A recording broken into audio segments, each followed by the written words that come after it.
жижиглэн авч хүмүүс хоолой байхгүй.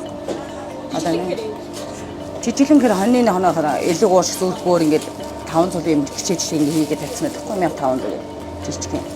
Яг нэг л хооллохоор гэсэн. Хин жижиглэн юу нэг авт. Одоо манай дайвраад одоо ирж байгаа байхгүй. Дайвар бол сайн гарна штэ. Энэ махны үнэ ариун дайвар сайн. Махны үнэ өсөх тусам дайвар юу нэг гардаг байхгүй. Хүмүүс махаа үнэтэй болохоор заавчдаг шүү. 59,000 болж ийн хчээ. 59,000 болж ийн. Энэ өөр махтай бондгоос яриагаас. Уг нь энэ аваа махтал юм тий. Энэ арай махтайс ярина. Нэгийг аваад нэг хонтой олчих юм уу?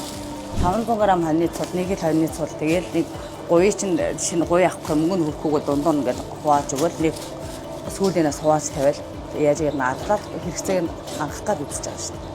Юу н одоо та яг мах цараа хэдэн жил болж байна? Одоо 10 хэдэн жил болж байна.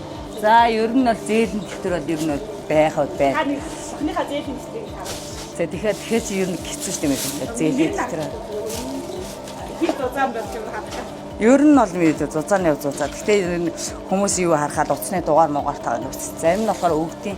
Одоо ч газар тоос гэдэг хүн амт айл амт чинь нүцэн шүү дээ. Тэгээ зарим нь болохоор ирээл мөнгө өгч чинь, зарим нь болохоор ирэх мөнгө өгөхгүй юм. Уцсан залхаар уц нь олдохдохгүй чинь, зарим нь болохоор боломж алга тий чи имлэгтдээ ингэж яасан дараа үе гэсэн хүмүүс юм байна. Тэгээд өгөхгүй болгоод өөрөө ч ингээл хохирол дууссан шүү дээ. Одоо ингээл үзээд яаж байгаа хүмүүс аа намайг хараад ингээл манаас мах авдаг өөрөө өгөхгүй байгаа хүмүүс энэ тэгэхэд гараа нэг ирээд өөрөө өгчээрэй л гэж хэлээ да.